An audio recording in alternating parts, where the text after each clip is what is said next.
Hey, Shalom Saints. Happy Feast of Tabernacles, Day 2. This is Raah with the THWMinistry.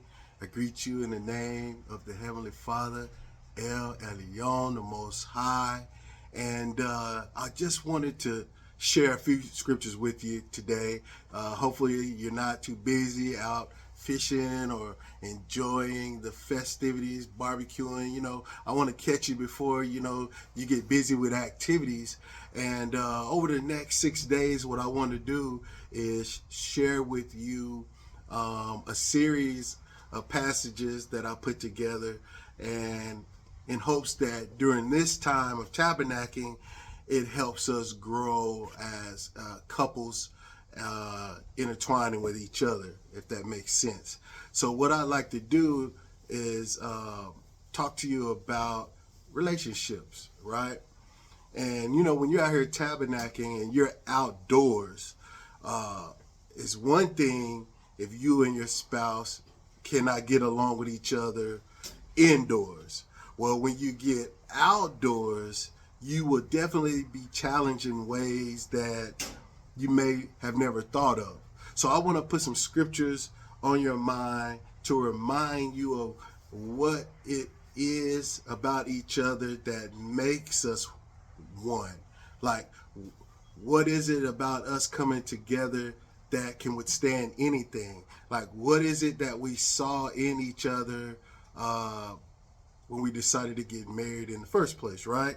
And it's just a couple of scriptures. I don't want to take a lot of your time. Just want to put some things on your mind. Try to share like these two verses or two passages each day, if that makes sense, and not to be too long-winded. But let's start at the first one, right? Let's go to Genesis chapter 2, verse 24. And it reads as such. It says, "Therefore shall a man leave his father and his mother, and shall cleave unto his wife. They shall be one flesh." So here's something that we've been doing wrong. We have been leaving our homes too soon. We've been leaving our homes without a true purpose of marrying or finding a significant other or starting a family. How about that? So we've been leaving home for business reasons, for sowing roll oats, for sabbatical years, or go find myself, going off to college, I think I said already. But young women are not supposed to leave the house. Young girls are not supposed to leave the house until they are married. This is how it was done in the times of our forefathers. And then it says a young man shouldn't leave his home until he finds a wife to go build his own home. Now tell me we ain't been doing something wrong, right? So we've been going out in the world, many of us doing things that we ought not to be, right? Having memories with other people while trying to find that perfect someone. Make that make sense. We've been out here dating, some of us out here sleeping around, and then we have the nerve to say, "I found my true love."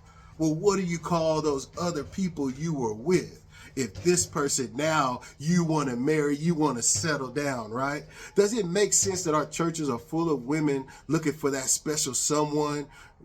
Who's the daddy of these children with you in the church, right? See, our parents have done us a misjustice by following a religion that did not teach them the correct way in which you should even start a family, right? Think about that. If your parents, or your grandparents, or your great-grandparents did it this way, they never left their homes until they got married, and they wouldn't let their children leave until they got married. Just imagine. Look around right now. You're tabernacling. Look around at these young kids and just imagine if you instill the correct biblical principles into them, what would their future be like? Let's go to another passage. We're going to go to the Apocrypha. Ecclesiasticus chapter 25 verse 1. Listen to this. "In 3 things I was beautified, and stood up before both L and man. The unity of brethren. These are the three things. The unity of brethren, the love of neighbors, and a man and a wife that agree together. Where do men get these agreeable wives from that they can't leave? They shouldn't leave their home until they find a wife. And then they're supposed to find an agreeable wife.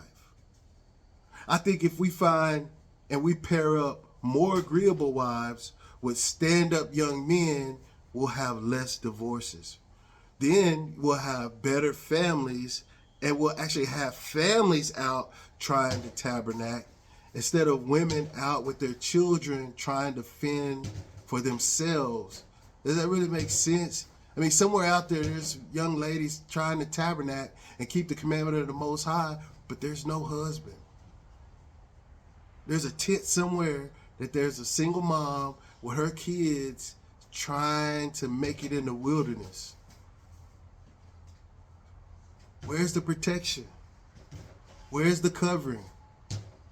Where's the man to carry the brunt of the load? Like, there's the right way and there's a wrong way. And I'm going to leave that for you guys to discuss this topic as we go through these scriptures about us becoming one flesh, joining together, out here tabernacling. What should it look like, right? There's a right way and there's a wrong way. But when you're out here with your spouse and your family and you're away from the house and you got to try to make it and provide some sort of quality living condition outdoors, right? There's a right way and there's a wrong way, or there's a good way and then there's a better way, and then there's just a way. And so out here, you who are married and who have tabernacled together more than once, do y'all remember the first time you ever did it?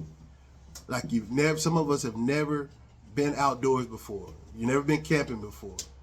Like, you remember those challenges, and I pray that you can see that getting through those things, if you could get through being outdoors with your spouse and your family, you could pretty much get through anything. So these are the two scriptures I wanted to share today on the second day of Tabernacles. I'll come again tomorrow on the third day and so on, and we could just share together. So Genesis 2:24, man shouldn't leave his house until he finds a wife, and they become one flesh. And then Ecclesiasticus 25:1, the wife that he finds is agreeable. Whatever it is, whatever they're going through, they can come to an agreement on which way to go together. Well, hey, y'all be blessed. Have fun. This is a joyful time. Until the next video, y'all be blessed. Shalom.